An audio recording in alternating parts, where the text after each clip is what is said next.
नमस्कार दोस्तों। सबको बहुत बहुत नमस्कार। सबको बहुत बहुत आभार। प्रियंबत जी, आपको भी बहुत नमस्कार, आभार इतना बड़े प्लेटफॉर्म पर मौका देने के लिए। मित्रों, मैं अपनी बात शुरू करूं इसके पहले मेरा एक संक्षिप्त परिचय, यद्यपि प्रियंबत जी ने दे दिया है। मेरा नाम ओम प्रकाश यादव है और मैं पटना में ही रहता हूं और नौकरी है और बचे समय में एक शानदार शानदार बिजनेस अपॉर्चुनिटी पर मैं कुछ वर्षों से काम कर रहा हूं। ये विशुद्ध रूप से एंटरप्रेन्योरशिप है, उसकी भी चर्चा हम करेंगे।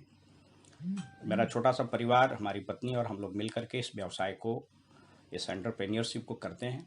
हमारे 2 बच्चे हैं। मेरा बेटा वो पीजी में है और वो भी सिविल सर्विसेज की तैयारी कर रहा है, is also in this business. मेरी बेटी श्वेतलाना, वो दिल्ली में मास कम्युनिकेशन जर्नलिज्म कर रही है, she is also in this business. So it is a pure family business. दोस्तों, इसके पहले कि मैं चर्चा करूं, बात आगे बढ़ाऊं, कुछ स्क्रीन मैं शेयर कर रहा हूं। इन विषयों पर बात होगी। Why this business, who will do this business, what one has to do, उसको क्या करना है, what one will get and what is the future of this business. इन विषयों पर हमारा पूरा रहेगा केंद्रित। बट बिफोर दैट, जैसा कि प्रियंबत जी ने बताया, ये कोविड-19 जो एक ग्लोबल पेंडेमिक के रूप में हमारे सामने है और we are all force to live inside the home. जो प्रोटोकॉल है, उस प्रोटोकॉल के अनुरूप ये कुछ चीज़ें हैं जिसको हम लोग को ऑब्जर्व करना है, that we are already doing it also. एक स्लाइड मैंने शेयर किया है। कई लोगों को शायद भ्रम रहता होगा कि साहब ये लॉकडाउन होने से क्या होगा। ये जो स्लाइड आप अपने सामने देख रहे हैं, ये लेफ्ट हैंड का जो वर्टिकल स्लाइड है, ये नंबर ऑफ कोविड केसेस का है और जो हॉरिजेंटल स्लाइड है, सीधे जो ऐसे आया है, वो टाइम ड्यूरेशन का है। और उसके ठीक ऊपर जो स्लाइड है, वो जो लाइन है, वो लाइन है मेडिकल फैसिलिटी जो अवेलेबल है। आप इस स्लाइड को देख रहे होंगे कि ये अगर केसेस एब्रप्टली बढ़ते हैं तो ये फिर हमारे जो एग्जिस्टिंग मेडिकल फैसिलिटीज़ है, ये इसको संभाल नहीं पाएंगे और इसी स्थिति में अनप्रेसिडेंटेड केस ऑफ डेथ्स होते हैं। हम क्या कर सकते हैं, और ये जो सोशल डिस्टेंसिंग लॉकडाउन है, एक्चुअली इसको मेडिकल की भाषा में बोला जाता है नॉन फार्मास्यूटिकल इंटरवेंशन, एनपीआई। तो ये जो एनपीआई में अभी हम लोग हैं, लॉकडाउन में है, इससे अभी 2 चीज़ होगा। पहला तो नंबर ऑफ केसेस भी कम रहेंगे और दूसरा कि ये जो संक्रमण का जो काल है, जो ड्यूरेशन है, उसको खींच करके अगर हम लोग 2 साल 2.5 साल तक ले जा सकें तो फिर ये जो कर्व है, ये आप देखिएगा कि मेडिकल फैसिलिटीज़ के नीचे रहेगा। चूँकि जो लोग हॉस्पिटल में जाएंगे वो लोग ठीक होकर निकलते भी चले जाएंगे और इन द मीन टाइम हमारी इम्यूनिटी भी बढ़ जाएगी और शायद उस समय तक आपके वैक्सीन और दवाइयाँ भी आपके सामने आ जाएंगी। तो this is the importance of this NPI. In fact अभी इसी नॉच को मैं पकड़ता हूँ। कहता है कि दुनिया में चुनौतियाँ आती रहती हैं, इतिहास गवाह है। 2-3 तरह की चुनौती होती है। वो बीमारी की चुनौती हो सकती है, पेंडेमिक्स हो सकते हैं, वॉर हो सकते हैं, या इकोनॉमिक स्लो डाउन हो सकते हैं। आमतौर पर यही 3 तरह की चुनौतियाँ किसी देश के सामने आती है। इतिहास गवाह है, हमने पढ़ा भी है कि जब चुनौतियाँ आती हैं तो लोग 2 तरीके से हरकत में आते हैं। वो चाहे व्यक्ति हो, चाहे समाज हो, चाहे देश हो। एक हरकत को बोलते हैं हम लोग रिएक्ट करना, प्रतिक्रिया। वो नेगेटिव वर्ड है। अगर आप सिचुएशन को रिएक्ट कीजिएगा तो नकारात्मक परिणाम आएंगे, बट अगर आप सिचुएशन को रिस्पॉन्ड कीजिएगा तो वो पॉजिटिव होंगे। और जब कभी भी आप स्थितियों से रिस्पॉन्ड करिएगा तो आप पाएंगे कि वो जो सिचुएशन है उसको आप कन्वर्ट कर दीजिएगा अपॉर्चुनिटी में। मैं कुछ उदाहरण आपके सामने प्रस्तुत करूंगा, शायद आपको स्पष्ट होगा। एक छोटा सा प्रयास मैंने किया है और इसके उदाहरण भी हैं, इसके सबूत भी हैं कि जिन देशों ने, जिस समाज ने स्थितियों से सीखा है वो आगे बढ़े हैं। और इतना ही नहीं, कहता है कि हर एक स्थिति, हर एक मुसीबत, हर एक चुनौती अपने साथ अवसर लाता है। अभी जस्ट 3-4 दिन पहले वर्ल्ड इकोनॉमिक फोरम और फोर्ब्स में कई एक आर्टिकल छपे हैं जो ये कह रहे हैं कि every pandemic paves the way for innovation. और कहता है पेंडेमिक्स के बाद जो देश ठीक से काम करता है उसकी आर्थिक स्थिति और बहुत अच्छी हो जाती है। मैं कुछ एक फटाफट उदाहरण देता हूं आपको। मानव इतिहास में जो सबसे पहला नोन महामारी था वह आपको 541 से 543 बीसी में हुआ था, ईसा पूर्व। उसको जस्टिनियन प्लेग बोला जाता है। कहा जाता है कि उस वक्त इतना भयंकर महामारी हुआ था, ना कि ये बहुत डॉक्यूमेंटेड नहीं है चूंकि प्री क्रिश्चियन एरा बीसी में है, लेकिन कहता है कि एक बहुत बड़े भूभाग से मानव जाति के बहुत बड़े अंश का नाश हो गया था, बहुत लोग मर गए थे। और आप याद कीजिए कि ये वही समय था जहां हिंदुस्तान में महात्मा बुद्ध का उदय हुआ। अगर आप याद करेंगे तो बुद्धिज्म का इसी पीरियड में जन्म होता है और पूरे विश्व को शांति का संदेश देते हैं। तो यह भी एक डेवलपमेंट है और ये डेवलपमेंट पेंडेमिक से उभर करके निकला। इसके बाद डॉक्यूमेंटेड हिस्ट्री में जो सबसे बड़ी त्रासदी हुई वही थी 1543 से 1546 और 1560 तक। इसको ब्लैक डेथ बोला जाता है। इसको ब्लैक डेथ बोला जाता है। ये इतना भयानक त्रासदी हुआ था कि आंकड़े बताते हैं कि तकरीबन 7.5 करोड़ लोग पूरी दुनिया में मारे गए थे और तकरीबन 30 से 60% यूरोप की आबादी खत्म हो गई थी। इसको बुबोनिक प्लेग भी बोलते हैं। इतनी बड़ी त्रासदी हुई थी, लेकिन इस त्रासदी ने अपने साथ फिर कुछ नए इनोवेशन लाए। दोस्तों, यही वो समय था जहां ये क्वारंटाइन का कंसेप्ट आया। ये क्वारंटाइन जो शब्द अभी हम सुन रहे हैं कि क्वारंटाइन हो गया, ये उसी समय आया था।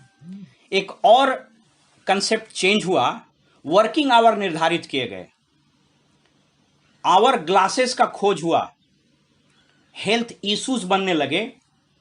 और अगर याद कीजिएगा आप कि उस वक्त हिंदुस्तान में शेर शाह सूरी का वंश का शासन था। याद कीजिए कि इसी पीरियड में हमारी जीटी रोड बनी और कहता है कि हिंदुस्तान इसी पीरियड में दुनिया की सबसे बड़ी अर्थव्यवस्था बनी। इनफैक्ट एक बहुत बड़े हिस्टोरियन हैं, उनका नाम है प्रोफेसर अंगस मेडिसन। वो 1926 में जन्म हुआ था और 2010 में उनकी मृत्यु हुई है। उन्होंने एक किताब लिखी है, वर्ल्ड इकोनॉमी ए मिलेनियम पर्सपेक्टिव। वो कहते हैं कि इस ब्लैक डेथ के कारण जब यूरोप और बाकी चाइना और कई एक दुनिया के हिस्सों में घनघोर मंदी आई, उस वक्त के शासक शेर शाह सूरी ने जीटी रोड बनवाया और कई एक और काम हुए। बाद में मुगल आए। ये इतिहासकार कहते हैं कि 15वीं, 16वीं, 17वीं शताब्दी तक, in fact to be very precise, कहता है जिस समय बैटल ऑफ पलासी हुआ था उस वक्त हिंदुस्तान की अर्थव्यवस्था पूरी दुनिया की अर्थव्यवस्था की 25% थी और हिंदुस्तान के खजाने में, माने दिल्ली के खजाने में, मुगलों के खजाने में इतनी धनराशि थी जो इंग्लैंड को 1947 में नसीब हुआ। तो आप देख लीजिए कैसे कोई चुनौती किसी के लिए अवसर बन के आता है। प्रोवाइडेड इसके लिए आपको तैयार होना पड़ेगा। मैं आपको वही बताना चाहता हूं कि ये जो चुनौती आई है, जो ये महामारी आई है, इसको आप किस रूप में लीजिएगा। अगर आपने पॉजिटिव लिया तो खेल बदल दीजिएगा और अगर आप रिएक्ट कीजिएगा तो फिर उसकी बात तो जो होगा सो होगा। इसके बाद एक और भयंकर स्थिति आई, प्लेग हुआ। उसको बोला जाता है ग्रेट प्लेग ऑफ लंदन। ये 1665 से 1680 तक चला। करीब करीब 20% ब्रिटेन में लोग मारे गए। इस वक्त भी कुछ परिवर्तन हुए। पहला, लॉकडाउन का कंसेप्ट वहां आया, बहुत स्ट्रिक्टली लॉकडाउन का कंसेप्ट आया। वहां क्वारंटाइन का था, यहां लॉकडाउन। जो अभी हम लोग लॉकडाउन कर रहे हैं, this concept was introduced in year 1665। लेकिन वहां एक और मजेदार बात हुआ। देखिए कितनी चीजें बदली। आपको आश्चर्य होगा कि न्यूटन कैम्ब्रिज यूनिवर्सिटी में पढ़ रहे थे। जब लॉकडाउन हुआ तो यूनिवर्सिटी ने कहा कि साहब आप लोग अपने घर चले जाइए।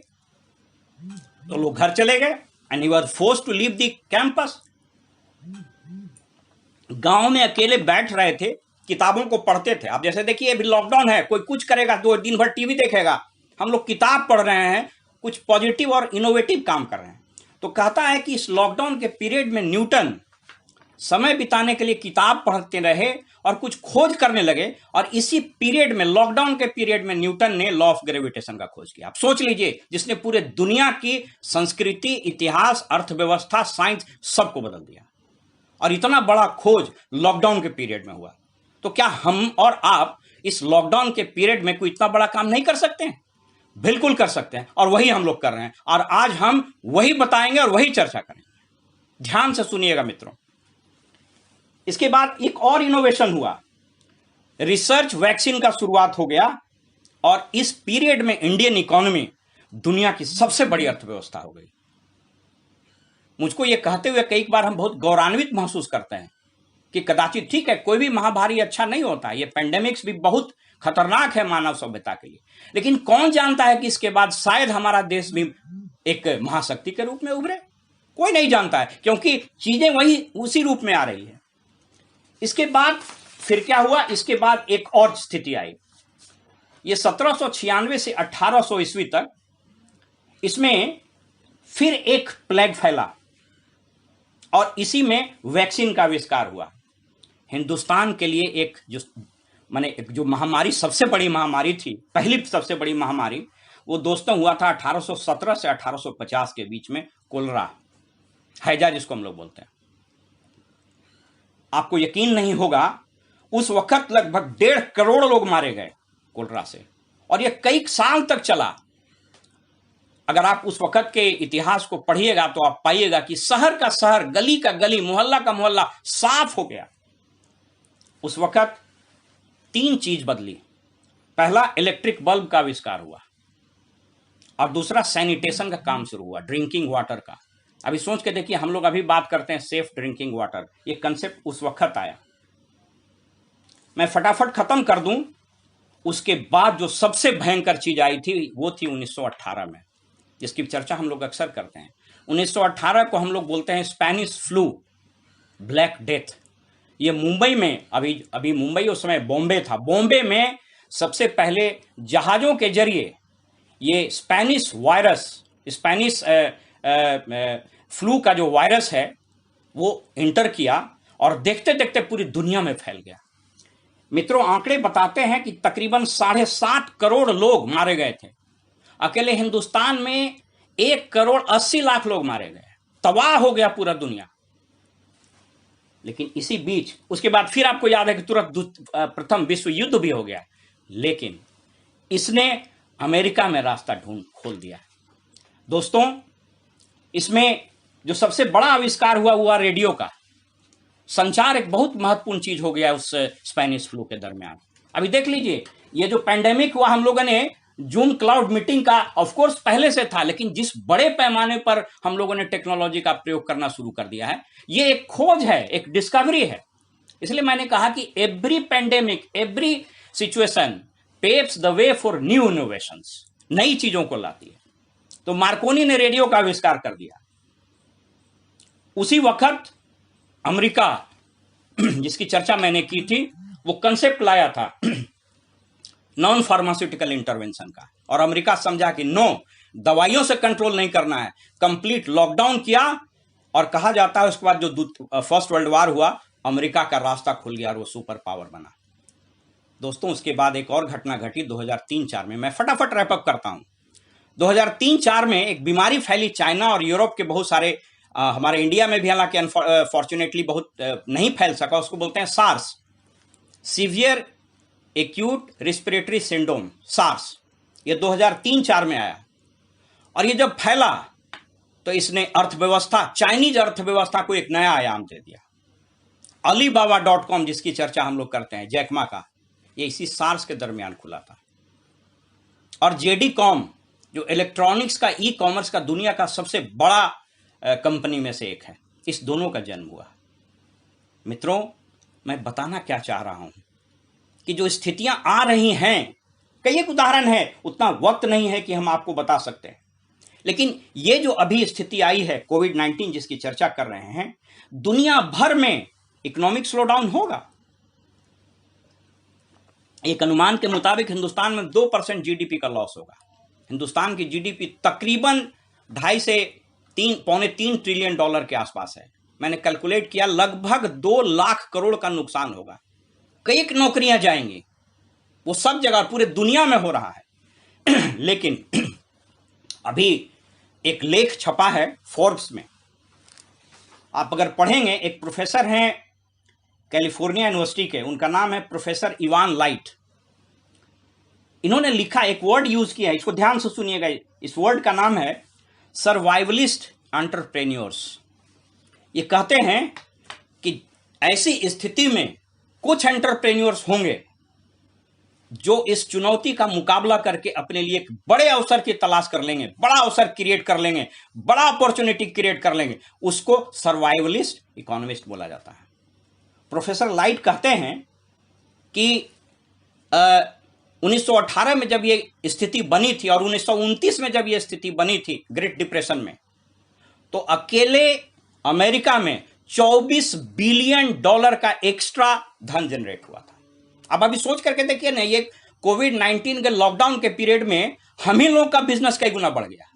ये क्या बता रहा है? We are survivalist entrepreneurs, we are not normal people, we are extraordinary people. इस लॉकडाउन के पीरियड को हम लोगों ने कितने बड़े अवसर के रूप में तब्दील कर दिया है, उसी की चर्चा भी अभी हम करेंगे। दोस्तों, ये पोस्ट जो कोविड पीरियड है, ये क्या क्या परिवर्तन लाएगा और इसमें हम और आप कैसे आगे बढ़ेंगे, ये मैं अभी आपको अगले स्लाइड में दिखाता हूं। देखिए, स्क्रीन के दाहिने तरफ नीचे में मैंने 5 वर्ड लिखा है। ये वर्ल्ड इकोनॉमिक फोरम, वर्ल्ड आपको फोर्ब्स सहित दुनिया की कई एक, इनफैक्ट मैकिन्से का इस पर रिसर्च ही आया है। वो कह रहा है कि 5 आर किसी भी देश, किसी भी समाज, किसी व्यक्ति को इस कोविड पेंडेमिक से उठा करके एक बहुत बड़े प्लेटफॉर्म पर लेके चला जाएगा। क्या है ये 5 आर? इसको अगर आप समझ गए तो अभी जो मैं चर्चा करूंगा, ये जो 5 आर है, यही आपको बताएगा कि ये बिजनेस जिसकी चर्चा मैं अभी करने जा रहा हूं, आपको क्यों करना चाहिए। ये 5 आर, पहला रिजॉल्व। कहता है जब भी ऐसी स्थिति आएगी, जो समाज, जो देश, जो व्यक्ति, जो परिवार रिजॉल्व करेगा, निर्णय लेगा, प्रतिज्ञा करेगा, वही टिकेगा। प्रधानमंत्री क्या कहते हैं हमेशा अपने संबोधन में? He talks about resolution, resolve करना। आइए मिलकर रिजॉल्व करेंगे कि इस चुनौती से न सिर्फ हम लड़ेंगे बल्कि आगे भी बढ़ेंगे। We have to resolve. दूसरा कहता है रिजिलियंस। रिजिलियंस का मतलब एग्जैक्ट तो हिंदी में नहीं बता सकता हूं, लेकिन रिजिलियंस का मतलब होता है कि कोई चीज को ठेल के पीछे कर दीजिएगा तो वापस अपने जगह पर आ जाएगा। That is called resilience. तो कहता है जो व्यक्ति रिजिलियंस रहेगा, यानी चोट खाया, पीछे गिरा, झटका लगा, लेकिन वापस आ गया। रिजिलियंस, जिस बिजनेस की मैं चर्चा करने जा रहा हूं, इसमें रिजिलियंस है, इसीलिए न सिर्फ सर्वाइव करेगा बल्कि आगे भी जाएगा। तीसरा है return. Third R is return. कहता है दुनिया में वही देश, वही समाज, वही व्यक्ति, वही संस्था, वही कंपनी, वही इंस्टीट्यूशन आगे बढ़ता है जो इन स्थितियों से रिटर्न करता है। हमको रिटर्न करना पड़ेगा, यह देश भी रिटर्न करेगा। दोस्तों, चौथा आर है री इमेजिनेशन। आपको री इमेजिन करना पड़ेगा कि इस लॉकडाउन पीरियड के बाद जब देश खुलेगा, दुनिया खुलेगी, यह संकट खत्म होगा, जितना भी वक्त लगे, तो री इमेजिन कीजिए कि आपकी अर्थव्यवस्था, आप कहां होंगे, आपकी इकोनॉमी कहां होगी, आपके बिजनेसेस कहां होंगे, देश का इकोनॉमी कहां होगा। You will have to reimagine. हम लोग री इमेजिन कर रहे हैं। और 5वां आर है रिफॉर्म। रिफॉर्म का मतलब आप सब लोग जानते हैं, रिफॉर्म करना, चेंज करना। प्रियंबल जी हमेशा बात करते हैं कि दुनिया में एक ही चीज है जो बदलता, और वो कहते हैं, जिसको बोलते हैं चेंज। हमेशा चेंज जो होता है वो पेनफुल पर्पस होता है, लेकिन जो लोग रिफॉर्म करेगा, हम लोगों ने रिफॉर्म किया, क्या करना है? 5, हम अभी 4 टेक्नोलॉजी मिशन की बात कर रहे हैं, जिस बिजनेस के बारे में अभी बात करेंगे, 4 टेक्नोलॉजी मिशन, उसकी सेकेंड हाफ में हम लोग चर्चा करेंगे। तो इस 5 आर को याद रखिए: resolve, resilience, return, reimagination and reform. Reform का मतलब होता है adapt your self as per the changing environment. चीजें बदलेंगी। अभी एक और बहुत बड़े अर्थशास्त्री ने लिखा है कि 3 तरह का चेंज होगा: साइकोलॉजिकल, बायोलॉजिकल एंड इकोनॉमिकल। अब उसकी उतना समय नहीं, इसकी चर्चा की जा सकती है। गवर्नमेंट में भी एक कंसेप्ट आने लगा कि वर्क टू होम होगा। Multinationals company, brick and mortar का कंसेप्ट खत्म होगा। मुझको याद है, मैं एक किताब पढ़ रहा था, आप अगर देखेंगे, एक किताब है ये कंपैशनेट कैपिटलिज्म, और एक किताब है वेब 4। रिचर्ड पो एक बहुत बड़े अर्थशास्त्री है, आज से 10 साल पहले लिखे थे कि ब्रिक मोर्टार यानी पत्थर गारे का जो रिटेल का दुकान है और ऑनलाइन जो शॉप है, उस दोनों के बीच का जो परसेंटेज है वो चेंज होगा। 85:15, 85:25, सॉरी 75:25। लेकिन आप देख करके देखिए, ये कह रहा है कि इस पेंडेमिक के बाद शायद 90:10 हो जाए। मुझको नहीं पता है, अभी देख लीजिए ना। अभी हम लोग का जो भी बिजनेस है वो 100% ऑनलाइन। कभी किसी ने सोचा था? तो ये चेंज होगा दोस्तों। चलिए मैं अब आगे बढ़ता हूं फटाफट। बहुत वक्त नहीं है, क्योंकि लिमिटेड पीरियड ऑफ टाइम है। मैं बताना क्या चाहता हूं? मैं बताना चाहता हूं कि ये जो सिचुएशन है, इससे डरना नहीं है, इसका मुकाबला करना है। प्रोटोकॉल को हम लोग फॉलो करेंगे, नॉन फार्मास्यूटिकल इंटरवेंशन, लॉकडाउन को फॉलो करेंगे, सेफ रखेंगे। सर्वाइवलिस्ट इकोनॉमी, सर्वाइवलिस्ट एंटरप्रेन्योर है, तो पहले आप सर्वाइव कीजिएगा तब ना। तो first you survive and then वो 4 आर दिमाग में चलते रहना चाहिए, चलते रहना चाहिए। इस बिजनेस को क्यों करना चाहिए? मैं अभी जस्ट मैं अब आ रहा हूं बिंदु पर। जिस अपॉर्चुनिटी की मैं बात कर रहा हूं, इसको आप क्यों कीजिएगा? व्हाई? अभी तक भी मैंने वही बात करी है।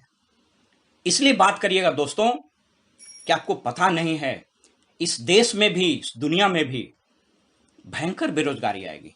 जॉब्स जा रहे हैं, इकोनॉमी श्रिंक करेगा, लोगों में 3-4 अवेयरनेस आ रहे हैं। पहला, भाई जो कर रहे हो उसके अलावा कुछ करना चाहिए। दूसरा, हेल्थ ठीक कीजिए, इम्यून सिस्टम ठीक कीजिए। तीसरा, जो चेंज हो रहा है टेक्नोलॉजी, डिजिटल मार्केट, उसमें आइए। मैं फटाफट लिखा हुआ है, मैं बताता हूं कौन लोग इस बिजनेस को करेंगे, क्यों करना चाहिए। इसलिए कि ये फ्लेक्सिबल टाइम में और फ्लेक्सिबल टाइम में आपको एक बहुत बड़ा एक्स्ट्रा, कहने को हम लोग एक्स्ट्रा इनकम बोलते हैं। अगर मैं अपनी ही बात करूं तो जॉब के इनकम को कई एक गुना हमने रिप्लेस कर दिया, कई एक गुना, और बहुत सारे लोग। बट इमीडिएटली चूंकि नए लोग भी रहते हैं तो सहसा उनको यकीन नहीं होता। दूसरा, ये बिजनेस क्यों करना चाहिए? इनफैक्ट अभी जो आ रहे हैं आंकड़े और जो इकोनॉमिस्ट लोग बता रहा है कि वैसा बिजनेस कीजिए जिसमें इन्वेस्टमेंट नहीं हो, जिसमें लो इन्वेस्टमेंट हो। It is a low investment business. You can start this business by a meager amount of say 15, 20, 30,000 rupees or so। कहता है कि यह बिजनेस वर्क फ्रॉम होम होगा और with the use of digital technology होगा। जो सबसे बड़ी बात है कि यह बिजनेस आपको ऑर्गेनाइजेशन क्रिएट करने का मौका देगा। मित्रों, इस दुनिया में 2 ही तरह के लोग होते हैं, या तो वो किसी के ऑर्गेनाइजेशन में काम करते हैं या अपने लिए ऑर्गेनाइजेशन क्रिएट करते हैं। आप कहीं भी काम कर रहे हो, कहीं भी काम कर रहे हो, आप या तो ऑर्गेनाइजेशन के पार्ट हैं या आप अपने लिए ऑर्गेनाइजेशन क्रिएट कर सकते हैं। मिडिल क्लास की सबसे बड़ी त्रासदी है कि उसको कौन मौका देता है। इसके पहले के ओपन मीटिंग में हमारे छोटे भाई आशीष ने बड़ी अच्छी बात कही कि ऑर्गेनाइजेशन बनाने के लिए 2 चीज की जरूरत होती है। ह्यूज कैपिटल, आपके पास 100 करोड़ रुपया है, 200 करोड़ रुपया है, you can create an organisation. अगर वो नहीं है तो you should be extra talented. अभी देख लीजिए ना, जिस जूम पर कर रहे हैं इसका क्या बिजनेस है। फेसबुक दुनिया का सबसे बड़ा मीडिया, उसका कोई कंटेंट नहीं। So work from home and digital, ये ऑर्गेनाइजेशन क्रिएट करने का मौका देता है। नेक्स्ट कहता है कि आने वाले समय में वैसे बिजनेसेस ग्रो करेंगे जिसमें जगह की जरूरत नहीं होगी, इंफ्रास्ट्रक्चर की जरूरत नहीं होगी, ह्यूज इन्वेस्टमेंट और बड़े समय की भी जरूरत नहीं होगी। सोच करके देखिए ना कि गूगल का कितना बड़ा ऑफिस हो, फेसबुक का कितना बड़ा ऑफिस। अब हमारा ही बात कर लीजिए, प्रियंबल जी का तो सोचना ही नहीं। करोड़ों का टर्नओवर इस घर में बैठ करके आपके सामने बात कर रहे हैं। This is also a part of the business. ये ग्लोबल बिजनेस है, इसको याद रखिए दोस्तों। कहता है कि वो अर्थशास्त्री हैं, इनफैक्ट एक केल्विन टॉफलर, रिचर्ड पो, पॉल जेल पिंजर, ये लोग कहते हैं कि बिजनेस वैसा करिए जो किसी जियो पॉलिटिकल और स्मॉल इकोनॉमिक रीजन से प्रभावित नहीं हो। ठीक है, ये बात अलग है कि ये ग्लोबल पेंडेमिक है, दुनिया भर के बिजनेसेस अफेक्ट हो गए, लेकिन सब जगह तो ऐसा नहीं होगा। अगर आपका ग्लोबल बिजनेस है, मान लीजिए कि कहीं बाढ़ आ गया, दूसरे जगह है, हमारा बहुत बड़ा बिजनेस है, सहरसा में बाढ़ आ जाएगा, दिल्ली में बाढ़ नहीं ना आएगा, बेंगलोर में नहीं ना आ जाएगा, बेंगलोर में आईटी कंपनी में रिसेशन आ जाएगा तो हमारा समस्तीपुर में नहीं गड़बड़ाएगा। So it's a global business. India में कुछ गड़बड़ी होगी, अमेरिका में नहीं ना होगी, तो इट्स ए ग्लोबल बिजनेस, इसलिए इसको करना चाहिए। नेक्स्ट है, ये टाइम टेस्टेड है, ये टाइम टेस्टेड है and has the capacity to thrive in this situations. अभी आप देख लीजिए, ज्यादा दूर जाने की जरूरत नहीं है, ये टाइम टेस्टेड है।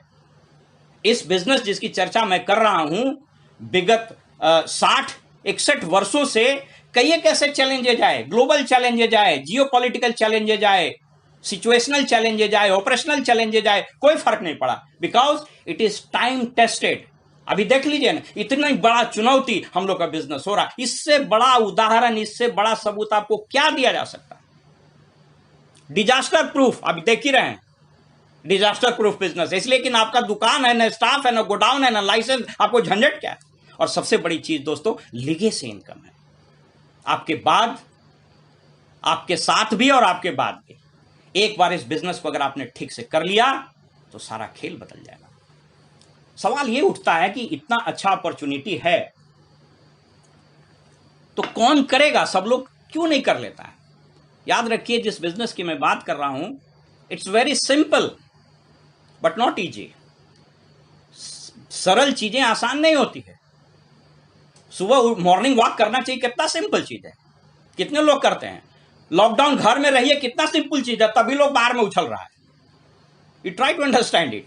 तो ये कौन से लोग हैं जो इस अपॉर्चुनिटी पर काम कर सकते हैं? पहला, लीगल रिक्वायरमेंट है, you should be 18 years of age. और स्पेशली मैं बता दूं कि जो यूथ 35 है, हम लोगों का तो थोड़ा एज बढ़ गया, फिर भी अभी जवाने दिख रहे हैं, बहुत सारा जवान से तो टक्कर ले लेंगे। सो यूथ 35 यंग लड़के जो नए जनरेशन के हैं, कोई गारंटी नहीं कि उसको नौकरी मिलेगा। क्यों नौकरी करेगा? समय एंटरप्रेन्योरशिप का है, अपने मालिक बनने का है।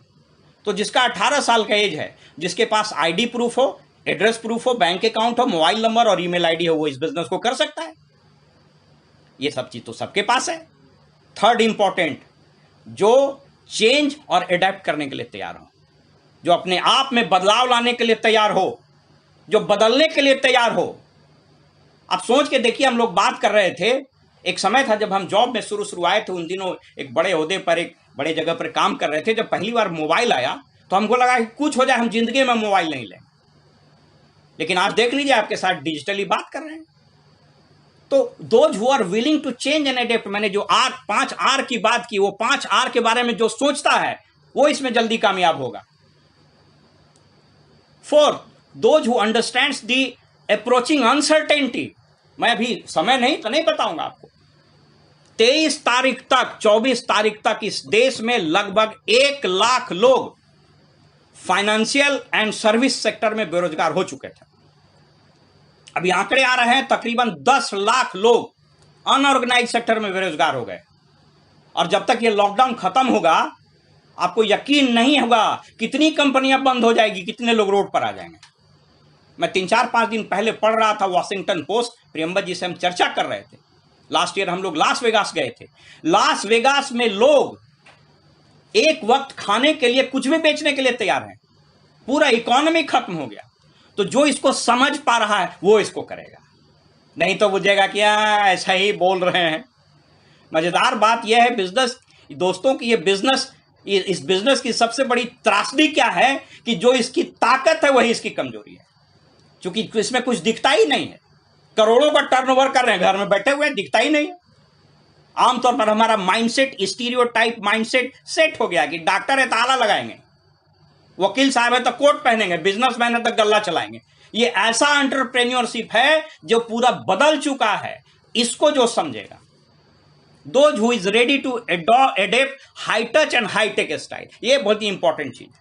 मुझको याद है ये जो किताब है रिच डिवॉस ने लिखी है कंपैशनेट कैपिटलिज्म में, इसमें एक चैप्टर सोच लीजिए कितने बड़े विजनरी थे, उन्होंने लिखा है कि this business is not only high touch high tech but high touch also. इसमें टेक्नोलॉजी का भी प्रयोग है लेकिन मानवीय संवेदनाओं का भी जगह है। इस बिजनेस में आप इतना ही ग्रो करिएगा जितना आप लोगों से प्यार कीजिएगा। You will have to love people. In fact उस पर मौका मिलेगा तो बात करेंगे कि 4 तरह की लीडरशिप स्टाइल होती है। एक को बोलते हैं पोजिशनल लीडर, एक को बोलता है प्रिटेंशियस लीडर्स, एक को बोलता है पार्टनरशिप लीडरशिप और चौथे को बोलता है सर्वेंट लीडरशिप। तो जो सर्वेंट लीडरशिप में विश्वास करें, प्रियंवद जी इस बिजनेस के इतने बड़े बेताज बादशाह इसलिए नहीं है कि वो बहुत हैंडसम है, और हैंडसम तो है ही है, हम लोग सब लोग से हैंडसम, बल्कि उनका इतना बड़ा इसलिए बिजनेस है कि he has made a very wonderful combination of high touch and high take. When he starts his mobile, he is a high tech man. When he speaks before you on Facebook, he's a high touch man. But the moment he comes to you, he hugs you, he talks to you, he become a nice gentleman. प्यार बिखेर देते हैं। तो ये high touch और high tech का combination. Who is ready to do extra work, use extra time and walk extra mile? बहुत लोग बोलेगा कुछ एक्स्ट्रा काम करना चाहते हैं, कुछ एंटरप्रेन्योरशिप, हाँ बॉस करेंगे, कुछ एक्स्ट्रा मेहनत करने पड़ेगा। यार मेहनत में तो बड़ा दिक्कत है। अरे भाई लॉकडाउन का पीरियड है, नौकरी कर ही रहे हैं, खा के सोए रहते तो कोई रोकता क्या? हम लोगों का जो इफिशियंसी है कई गुना बढ़ गया, समय की कमी पड़ गई है दोस्तों, दिन भर व्यस्त हैं, तो आपको एक्स्ट्रा माइल चलने के लिए तैयार है कि नहीं? वही इस बिजनेस को करेगा। और जो सबसे बड़ी चीज है, those who are willing to help others, जो दूसरे को मदद करेगा वही एंटरप्रेन्योरशिप में आगे बढ़ेगा। मैंने चर्चा की थी, मैं बता रहा हूं, देखिए इस शब्द को जरा समझिए। कंपैशनेट कैपिटलिज्म का मतलब क्या होता है? अब वो कैपिटलिज्म चलेगा जिसमें कंपैशन होगा। अब वो बड़ा आदमी नहीं होगा जो अकेले चलना चाहता है। यहां कर भला हो भला, आप जितने लोगों को आगे ले जाइए। हम लोग इस बिजनेस में करोड़ों का इनकम इसलिए नहीं बनाते कि हम बहुत काबिल है, बल्कि हजारों को लाखों का इनकम बनाना सिखाए हैं। That's why we are growing, that's why you will grow. दोस्तों ये तो भी मैंने 2 बात की कि यह बिजनेस आपको क्यों करना चाहिए और कौन लोग इसको करेंगे। अब आइए कि भाई वो सब कुछ तो ठीक है, लेकिन करना क्या पड़ेगा? क्या करना पड़ेगा? सबसे पहले यह समझिए कि किसी भी बिजनेस के अंदर, चाहे वो कोई भी तरीका हो, चाहे वो डिजिटल प्लेटफॉर्म हो, चाहे ब्रिक मोर्टार हो, चाहे रिटेल, कुछ भी हो, टर्नओवर से पैसा होता है, टर्नओवर से बिजनेस होता है। अब ये टर्नओवर के 2 तरीके हैं, या तो आप अकेले टर्नओवर कीजिए या ऑर्गेनाइजेशन क्रिएट करके टर्नओवर कीजिए। यह जो बिजनेस है बेसिकली कुछ सिद्धांतों पर आधारित है। पहला सिद्धांत है टाइम कंपाउंडिंग का, और यह बड़ी मजेदार सिद्धांत है दोस्तों। अरे भाई कभी सोचे हैं कि विराट कोहली को प्रचार करने का करोड़ों रुपया क्यों मिलता है? अमिताभ को क्यों करोड़ों रुपया मिलता है प्रचार करने का? इसलिए कि जैसे वो टीवी पर आते हैं, 5 करोड़ आदमी उनका प्रचार देखता है, तो 5 करोड़ आदमी गुने 10 मिनट, 50 करोड़ मिनट हो गया। लेकिन हमारे पास तो ये मौका नहीं है। लेकिन यह बिजनेस आपको टाइम कंपाउंड करने का मौका दे। जैसे अगर मेरे ऑर्गेनाइजेशन में मान लीजिए कि 5000 लोग होंगे, अगर सब लोगों ने 1-1 घंटा काम किया तो 5000 घंटा मेरे लेवल पर काम हो गया। आप कभी जोड़ के देखिएगा, मालूम है एक इंसान अपने पूरे लाइफ में 1.5 लाख घंटा काम करता है, मात्र।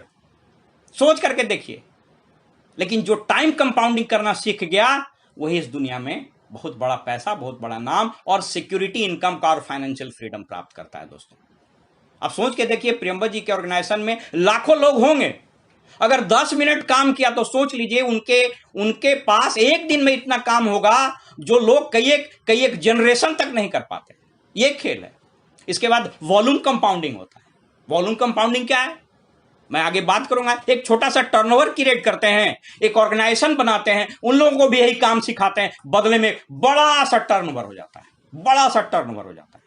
ऑर्गेनाइजेशन कंपाउंडिंग, हमने 10 आदमी की टीम बनाई है, उसको डुप्लीकेट करा दिया, उन लोगों ने भी 10 आदमी की टीम बनाई, देखते देखते हजारों लाखों में संख्या चली जाती है, एक्सपोनेंशियली जाता है ये। एक्सपोनेंशियल ग्रोथ होता है। और सबसे मजेदार बात दोस्तों, स्किल की कंपाउंडिंग होती है। आप एक जीवन में बहुत स्किल नहीं ले सकते। आप डॉक्टर हैं तो अब वो तो जमाना लग गया कि एमबीबीएस डॉक्टर साहब, पहले अब देहात के भी आदमी बोलेगा कि डॉक्टर साहब छूछे एमबीबीएस हैं कि एमडी भी हैं। अब उसमें भी स्पेशलाइज, पहले ईएनटी होता था, अब खाली आई हो गया। अब आई में भी होगा, एक कैटरेक्ट वाला है, वो एएमडी वाला है। सो अब ये यहां पर क्या है, अलग अलग स्किल के लोग आपके ऑर्गेनाइजेशन में आएंगे और आपके ऑर्गेनाइजेशन में स्किल का कंपाउंडिंग हो जाएगा। कोई बहुत बढ़िया पब्लिक स्पीकर है, कोई बहुत अच्छे डॉक्टर है, कोई बहुत बढ़िया रिलेशनशिप बिल्डिंग करने वाला है, किसी को प्रोडक्ट्स की अच्छी जानकारी है, कोई बहुत ट्रेवल करता है। तो कुल मिला के आपके पास you have a pool of skills. ये पूल ऑफ स्किल है, जीन पूल का एक कॉन्सेप्ट है। तो ये इस सिद्धांत पर काम करता है। मैं आगे बढ़ता हूं दोस्तों। अब आपको लग रहा होगा कि साहब ये होगा कैसे। बेसिकली इस बिजनेस में एक ट्राइपार्टाइट एग्रीमेंट हो। जिन्होंने आपको बुलाया है वो आपके एक पार्टनर होंगे, दूसरा पार्टनर ये एक कॉरपोरेशन होगा जिसकी चर्चा मैं आगे करूंगा, और तीसरा आपके ब्रिट वर्ल्ड वाइड एक एजुकेशन सिस्टम है जो दुनिया भर में कई एक मुल्कों में लोगों को करना सिखाती है। आप किसी भी बैकग्राउंड से हैं, मैं सोच करके देखिए, मेरे पूरे खानदान में किसी ने आलू नहीं बेचा। भले दूध हम लोग का दूध बेचने का व्यवसाय होता था, बट आप सोच करके देखिए कि ये कैसे संभव हुआ। तो ट्रेनिंग से, काउंसलिंग से और मेंटरशिप प्रोग्राम होता है। किस लिए होता है? To create an organization. Premvat ji सिखाए और उनके अपलाइन सिखाए, हम भी लोगों को सिखाते हैं कि उसी को मेंटरशिप बोलते हैं कि भाई ऑर्गेनाइजेशन कैसे क्रिएट। आप सोच के देखिए ना कि सामान्य जिंदगी में आपको कौन सिखाता है। आप कभी सोचे हैं कि आप जिस कंपनी में, मैं किसी नौकरी को या किसी चीज को डाउन प्ले नहीं कर रहा हूं, लेकिन आप जब भी किसी कंपनी में नौकरी कीजिएगा उसके साथ एक एग्रीमेंट साइन करना पड़ता है। उस एग्रीमेंट में एक सबसे इंपॉर्टेंट क्लाउज ये लगा रहता है कि इसके अलावा आप कोई दूसरा काम नहीं कीजिएगा। रहता है कि नहीं रहता है? लेकिन क्या उस कंपनी के मालिक के प्रियम्बल में ऐसा लिखा रहता है कि भाई आप दूसरा बिजनेस नहीं कीजिएगा? तब तू कई एक ऑर्गेनाइजेशन खोलो, लेकिन हम तुम्हारे लिए खाली काम करें। आप बात समझ रहे कि नहीं समझ रहे? इसको समझिए, यही सारा खेल है। और कुछ लोग बड़े शान से बोलते हैं, जानते हैं सर वो कंपनी में हम गए ना तो उसका टर्नओवर 10 गुना बढ़ा दिया। अरे तुम्हारा टर्नओवर बढ़ा कितना, सो ना समझो, तुम्हारा टर्नओवर बढ़ा कि नहीं बढ़ा। सो दिस ट्रेनिंग प्रोग्राम अभी क्या हम लोग कर रहे हैं, we are training people. Counselling होती है, मेंटरशिप प्रोग्राम होता है। क्यों? To create organisation and for teaching them to do the same. पहले उसको सिखाते हैं। बेसिकली एलटीडी का फॉर्मूला याद रखिए, लर्न, टीच एंड डुप्लीकेट। पहले सीखिए, उसके बाद सिखाइए और फिर उसको सिखाइए कि दूसरे को कैसे सिखा सकते। This is all about creating an organisation. दोस्तों मैं फटाफट आगे बढ़ता हूं। ये काम अगर आप कीजिएगा, बेसिकली वॉल्यूम जब आप क्रिएट कीजिएगा, और टू बी वेरी प्रिसाइज 2 ही काम करना है दोस्तों। पहला, कुछ प्रोडक्ट्स यूज करते हैं जो आप पहले से कर रहे हैं, दुकान चेंज करते हैं, कुछ लोगों को प्रमोट कर देते हैं and create a small turnover. और दूसरा, एक ऑर्गेनाइजेशन बनाते हैं, उसमें लोगों को यही सिखा देते हैं। जो टोटल टर्नओवर होता है उस हिसाब से इतना पैसा आता है अलग अलग लेवल पर, जिसकी आप कल्पना नहीं कर सकते। ऐसा करने से आपको मिलेगा क्या? इस स्लाइड को देखिए, व्हाट विल यू गेट। पहला तो आप धीरे धीरे एक बड़े संगठन, बड़े ऑर्गेनाइजेशन के मालिक हो जाए। याद रखिए, इस दुनिया में इस बिजनेस का एक और नाम है। एक न्यूक्लाइट के जो फाउंडर थे डॉक्टर कार्ल एफ रेनबॉर्ग, उनके लड़के डॉक्टर सैम रेनबॉर्ग, उन्होंने एक किताब लिखी है न्यूक्लाइट स्टोरी। उसका दूसरा वर्जन भी आ गया है, 2nd एडिशन। आप कभी उसको पढ़िए, न्यूक्लाइट स्टोरी पार्ट 2।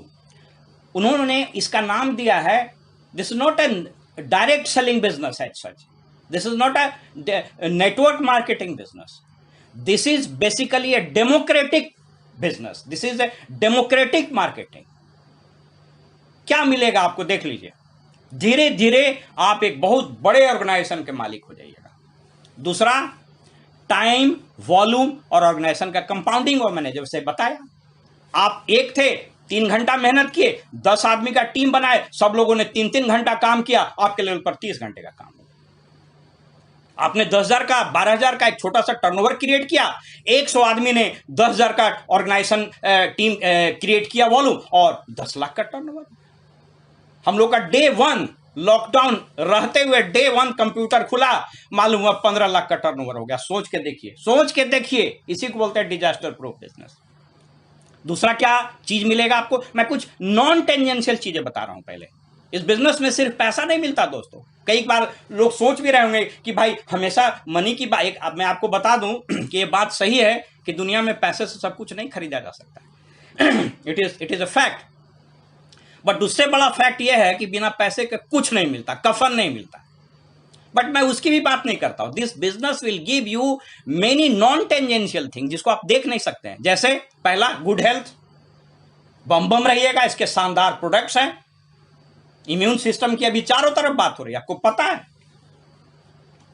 मैंने अभी लिखा है, अभी एक आंकड़ा आया है, इस देश में 2025 तक अकेले 60,000 करोड़ रुपया का खाली इम्यून बूस्ट करने का न्यूट्रास्यूटिकल्स का मार्केट होने वाला है। कल के अखबार में निकला कि मालूम हुआ च्यवनप्राश का जो डिमांड है 4 गुना बढ़ गया। यहां हम लोग, आपको जान करके आश्चर्य होगा कि ईश्वर की असीम कृपा है हम लोगों पर, अच्छे इंसान हम लोग हैं। इस कोविड-19 के पैंडेमिक में अभी तक जो हम लोगों के पास रिपोर्ट है, हमारे किसी साथी को संक्रमण नहीं हुआ। दूसरा चीज क्या होगा, you will become a better human being. दोस्तों, कहता है ना, सब कुछ मिल गया, अगर आप अच्छे इंसान नहीं हुए तो बेकार है। इस बिजनेस को करके देखिए ना, इस अपॉर्चुनिटी को मन से, लेकिन जुगाड़ तंत्र से नहीं, इसके सिस्टम से। You will gradually become better human being. आपके पर्सनालिटी का ग्रोथ होगा। इनफैक्ट अभी जिसकी चर्चा मैं कर रहा था, सर्वाइवल एंटरप्रेन्योर्स का, उसमें प्रोफेसर इवान लाइट लिखते हैं कि ऐसे सिचुएशन में जो एंटरप्रेन्योर्स पैदा होते हैं, उन लोगों का एजुकेशन बहुत कम होता है, उन लोगों के पास कैपिटल भी नहीं होता। आप देख लीजिएगा और आप नोट कर लीजिए इस बात को कि इस कोरोना वायरस के बाद इतनी बड़ी संख्या में लोग इस बिजनेस में आ रहे हैं, जो अच्छे क्वालिफिकेशन के भी हो सकते हैं, अच्छे कैपिटल भी हो सकता है, लेकिन उससे ज्यादा लोग वो लोग आएंगे जिनका एजुकेशनल बैकग्राउंड कमजोर भी रहेगा, कैपिटल नहीं भी रहेगा, वो लोग भी आएंगे और बहुत ग्रो करेंगे। पर्सनालिटी का ग्रोथ होता है। आप सोच करके देखिए ना, अरे भाई, लोग तरसते रहते हैं। आप कभी, मैं कोई पॉलिटिकल बात नहीं कर रहा हूं, जिस नौकरी में हम हैं, अक्सर चीजों को देखते हैं। लोगों को 5,000 भीड़ इकट्ठा करने में पैसा खर्चा करना पड़ता है, और यहां आपको सुनने के लिए जब आप सक्सेसफुल होइएगा, लोग प्यार से आते हैं, हजारों हजार के स्टेज पर खड़ा होकर बात करते हैं। आपकी पूरी पर्सनालिटी ग्रूम हो जाती है। गांव में रहने वाली महिला, हमारी बहनें, स्टेज पर खड़ा होकर के प्रोफेसर को मोटिवेट कर देते हैं। एक व्यक्ति जो सामान्य सा मैट्रिक फेल लड़का है, वह जब भाषण देना शुरू करता है तो बड़े बड़े कॉर्पोरेट के वाइस प्रेसिडेंट बैठते हैं।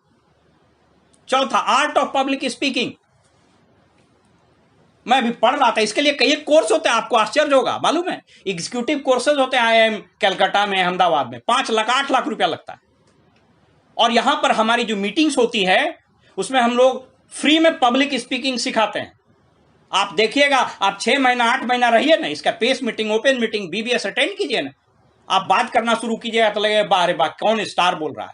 मैं अभी एक किताब पढ़ रहा था, उस किताब का नाम है, डेल कार्नेगी की किताब है, उसको बोलते हैं art of public speaking and how to develop self confidence. मुझको आश्चर्य लग रहा है, वो किताब जो लिखी हुई है, डेल कार्नेगी बहुत बड़े राइटर थे, कार्नेगी फाउंडेशन उनका चलता है, उन किताबों में इन चीजें की चर्चा है जिसकी बात हम कर रहे हैं। यहां पर आर्ट ऑफ पब्लिक स्पीकिंग आप सीख लीजिए। आप न्यूट्रिशन और वेलनेस के एक्सपर्टीज हो जाइएगा, इसकी ऑनलाइन ट्रेनिंग्स होती है। बहुत सारे दोस्त आप बनाइएगा और दुनिया घूमिएगा। दोस्तों, हम लोगों ने नाप लिया सारा अक्षांश और देशांतर। प्रेमवत जी बोलते हैं, ग्लोब पर हाथ रखते हैं कि अरे भाई यहां भी गए थे, यहां भी गए थे। बहुत लोग नियाग्रा फॉल का फोटो देखता है, हम लोग नहा के आए। सोवरेन गोल्ड माइंस के बारे में सुना है, हम लोग उसके अंदर घूम करके आए हैं। निखिल जी और राजेश जी और रंजीत जी, हम लोग वहां जाकर के देख रहे थे कि सोना कैसे निकलता है। So you have lots of tours and travels. लेकिन सबसे बड़ी चीज कि भैया बिजनेस है तो पैसा तो आना जरूरी है, कि कोई भी बिजनेस बिना पैसा का तो होगा नहीं। अब उसी पर चर्चा करते हैं कि ये पैसा कैसे आता है। मैंने अभी चर्चा की कि इसको क्यों करना चाहिए, कौन करेगा, क्या करना पड़ेगा और क्या मिलेगा। तो बाकी नॉन टेंजेंशियल चीजों को तो मैंने बता दिया। मनी कैसे आता है, इसके 3 प्रोजेक्ट है, सिर्फ उसकी बात कर देते हैं। पहला प्रोजेक्ट का नाम है फाउंडर्स प्लैटिनम प्रोजेक्ट। जिन्होंने आपको बुलाया है पूरा डिटेल में समझिएगा, लेकिन फाउंडर प्लैटिनम प्रोजेक्ट अगर आपने ठीक से काम करना शुरू किया, सीख सुन करके, पार्टनरशिप में आके अच्छे से आपकी लॉन्चिंग हो गई, तो 2 से 3 साल लगता है अमूमन, ज्यादा कम, depending upon your willingness to learn and listen and your hours of working, your working, how hard you work. Normally 2 से 3 साल 4 साल लग सकता है, बशर्ते आप 2 से 3 घंटा 5 से 6 दिन काम करिए। फाउंडर्स प्लैटिनम लेवल पर एवरेज इनकम 20 से 24 लाख रुपया साल का होता है दोस्तों, प्रोवाइडेड आपकी 6 टीम से पैसे आते हैं। आपका बिजनेस बहुत स्टेबल हो जाता है। स्टेबल का मतलब क्या, कि सप्ताह 10 दिन कुछ गड़बड़ भी हुआ तो कुछ नहीं फर्क पड़ेगा, आपको एनुअल ट्रिप्स भी मिलते हैं। दूसरे प्रोजेक्ट का नाम है founder emerald project. Founder emerald project अगर ठीक से आप काम कीजिए 5 साल 6 साल 7 साल भी लग सकता है, 4 साल भी, 3 साल में आप जा सकते हैं, कोई रोक नहीं है। फाउंडर एमरल्ड में एवरेज इनकम, अगर अच्छा स्ट्रक्चर कोर प्लस से आप हैं, जिन्होंने आपको बुलाया उनसे समझ लीजिएगा, लगभग 30 से 40 लाख रुपया का एनुअल इनकम होता है। आपको पता है, आप 2017-18 का बजट पढ़ लीजिए। स्वर्गीय जेटली जी अब दुनिया में नहीं रहे, वो वित्त मंत्री थे। वित्त मंत्री का भाषण सुन लीजिए। वो कहते हैं कि 50 लाख या उससे अधिक कमाने वाले लोगों की संख्या इस देश में लीगली, जिसका डॉक्यूमेंट है, वो 1,79,000 है। 1.79 lakh people are there in India who are earning more than 50 lakh rupees per annum. दोस्तों अभी आप कहां हैं हमको नहीं पता, लेकिन इस बिजनेस के अंदर आप 4 से 5 साल में इस 130 करोड़ जनता के बीच, इस 130 करोड़ आबादी में आप 1,79,000 परिवारों में शामिल हो सकते हैं। यह ताकत है इस बिजनेस की, यह दम है इस एंटरप्रेन्योरशिप में। इसके अलावा आपका बिजनेस बहुत स्टेबल हो जाएगा। एनुअल ट्रिप्स तो फाउंडर प्लेटिनम से ही मिलना शुरू हो जाता है। इसके बाद जो तीसरा प्रोजेक्ट है, इसके आगे का भी प्रोजेक्ट है, लेकिन सब नहीं बताएंगे। कहिएगा क्यों, तो ज्यादा मोबाइल से फोटो खींचता देखते, लिखता है स्पेस रनिंग आउट। अभी ज्यादा बताएंगे तब इस सब स्पेस कम होने लगेगा, तभी खाली फाउंडर प्लेटिनम तक रहते हैं। फाउंडर क्या, फाउंडर्स डायमंड क्या, जब आपकी 6 टीमें फाउंडर्स प्लेटिनम, यानी आपने 6 टीम को उतना पैसा कमाना सिखा दिया। एवरेज टाइम 7-8 साल लगता है दोस्तों। 2010 में हम लोगों ने शुरुआत किया था, 2017-18 में चले गए। हम लोग को लेट हुआ, आप पहले भी जा सकते हैं। हम लोग तो 2 साल में समझे में आया। कोई जरूरी है कि 2 साल में हमको समझ में आता, आपको भी 2 साल लग जाए? आगे समझ जाइए। एवरेज इनकम डिक्लेयर्ड है, इनफैक्ट ये कम में बताता है लोग, 70 से 90 लाख रुपया साल का। अरे पता है ये इनकम इस देश के चुनिंदा एमएनसी के वाइस प्रेसिडेंट और मालिक को मिलता है। कहां आप हैं? झूठ मूठ का लोग आडंबर ओढ़े रहता है। आपका बिजनेस इतना बड़ा हो जाता है कि आप फाइनेंशियली फ्री हैं।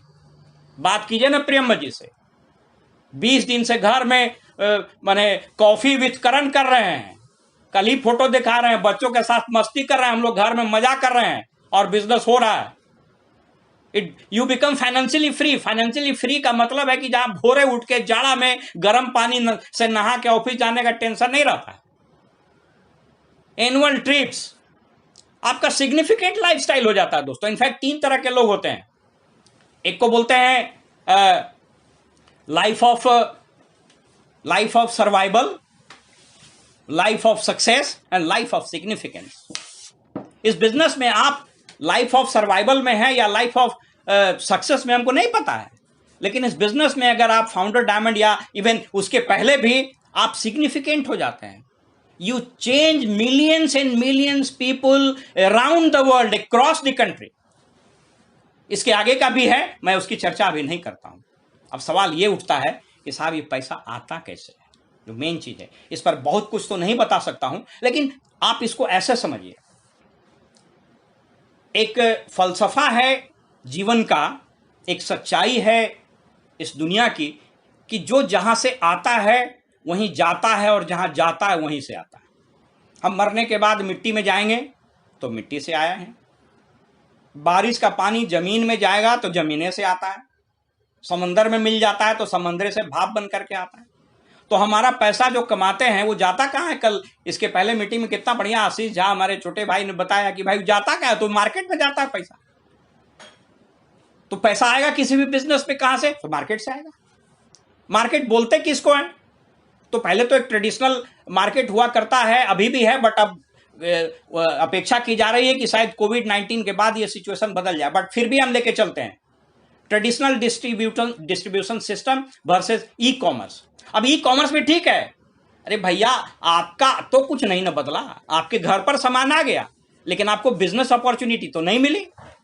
तो ट्रेडिशनल बिजनेस में कैसे होता है? यही तरीका है, एक मैन्युफैक्चरर है, एक सीएनएफ है, कि स्टॉकिस्ट है, होलसेलर है, रिटेलर, जहां से आप सामान लेते हैं।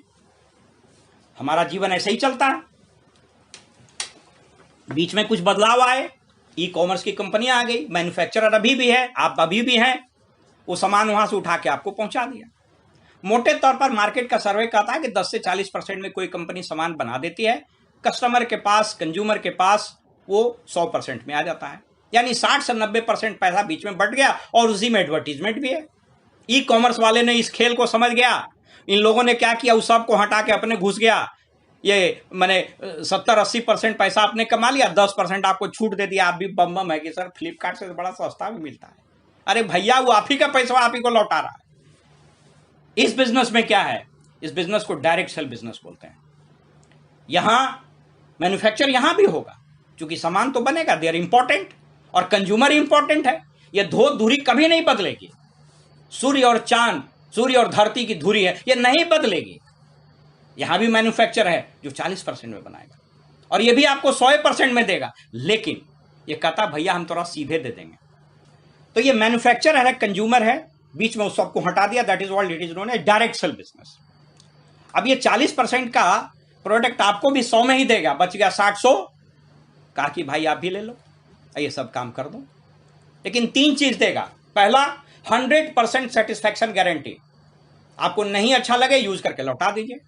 और साथ ही साथ एक बिजनेस ओन करने का, एंटरप्रेन्योरशिप बनने का, यहीं पर वो अवसर है, यहीं पर वो अवसर है। ये जो बीच का पैसा है दोस्तों कितना बड़ा है, आप अंदाजा नहीं लगा सकते। अरे सोच करके देखिए ना साहब, अमिताभ इस सदी के महानायक हैं, धोनी इतना बड़ा क्रिकेटर, सचिन इतना बड़ा क्रिकेटर, सलमान खान एक्टर, करोड़ों रुपए एक पिक्चर कर लेता है। 15 रुपए का नवरत्न तेल लगाइए, टेंशन भगाइए। क्यों बोलते हैं? आपका टेंशन भागा है क्या? उनका तो रोज भागता है। वो बहुत बड़ा पैसा, मालूम है, अभी समय नहीं है, हम आपको दिखाते। मेरे पास कुछ आंकड़े हैं, मैं आपको बता सकता हूं दोस्तों। ये बता रहा है कि इस देश में अभी जो स्थिति आने वाली है, आप चौंक जाइएगा। खाली हैंड वॉश का मार्केट अभी 750 करोड़ का है। कहता है 3 साल के अंदर, 2 साल के अंदर जो हाथ धोने का अभी अवेयरनेस फैला है, दिन में 4-5 बार हम लोग हाथ धो रहे हैं, मालूम है आपको 2 साल के अंदर यह लगभग 8000 करोड़ का हो जाएगा। आप सोच के देखिए कितना बड़ा अवसर है। कहता है कि हैंड सैनिटाइजर मार हो रहा है, खत्म हो गया सब जगह। अभी मात्र 1% लोग इंडिया में हैंड सैनिटाइजर का उपयोग कर रहे थे कोविड के पहले। कहता है ये 40% बढ़ेगा, और अभी जो 110 करोड़ का मार्केट है, यह बढ़ करके 400, 500, 1000 करोड़ से पार हो सकता है। 2025 तक तो बोल रहा है 4000 करोड़ का हो जाएगा। इस देश में जो न्यूट्रास्यूटिकल्स है, अब वो फूड एंड डाइटरी सप्लीमेंट खत्म हो गया, न्यूट्रास्यूटिकल इसका नाम है, यानी वैसा न्यूट्रिशन जो फार्मास्यूटिकल का काम करता है, दवाई की तरह काम करता है। उस पर कभी मौका लगेगा। मैं एक किताब अभी पढ़ रहा था डॉक्टर रेड्डी स्ट्रैंड का, मैं आश्चर्यचकित हूं। क्या मतलब, आप यकीन नहीं कर सकते हैं कि कैसे कैंसर, डायबिटीज, लंग्स के प्रॉब्लम और उन सभी चीजों के प्रॉपर सिनर्जी अगर आप लीजिएगा सप्लीमेंट्स के, उनसे बच सकते हैं। कई स्टेजेज, अभी समय नहीं उसकी चर्चा करें। आई एम सो एक्साइटेड। इस किताब को मैंने पढ़ा अभी, कि what your doctors does not know about nutrition में बी किलिंग यू। आप पढ़िएगा तो आपके सर चकरा जाएंगे कि हम हैं कहां। मैं यहीं पर बात कर दूं, अभी कोविड-19 के बाद जो हेल्थ इंडस्ट्री में परिवर्तन आने वाला है वो फोकस चेंज करेगा। अभी वो हेल्थ इंडस्ट्री नहीं है, वो सिकनेस इंडस्ट्री है। हम बीमार होते हैं तो जाते हैं।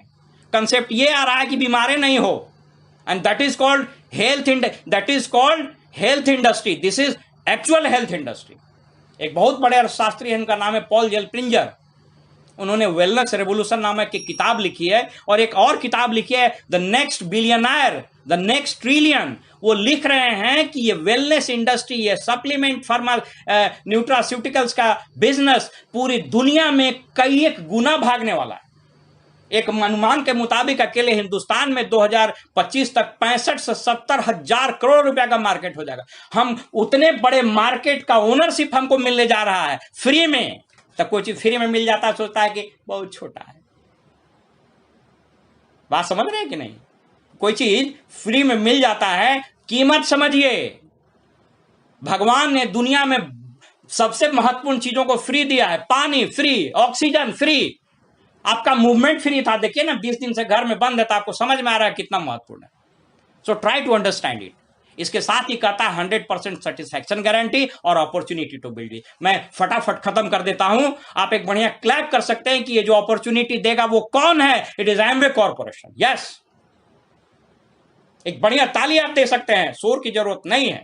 कितने लोगों का जीवन बदल दिया। अब इसके बारे में अगर मैं बात करूं तो घंटों बात कर सकता हूं, लेकिन फटाफट मैं बता दूं। शुरुआत 1959 में 100+ कंट्री में ऑपरेशन, मैन्युफैक्चरिंग लगभग 450 से 500 से ज्यादा प्रोडक्ट इसके ये स्वयं बनाते। अभी हम लोग लास्ट ईयर अमेरिका गए थे, एडा में, मिशिगन प्रांत में है, इसकी फैक्ट्री घूम करके आए हैं। अरे भाई, सर चकरा जाता है। इसके सारे प्रोडक्ट रोबोट, माने ह्यूमन इंटरवेंशन ही नहीं होता है। इसके किसी भी प्रोडक्ट को हाथ नहीं लगाया जाता।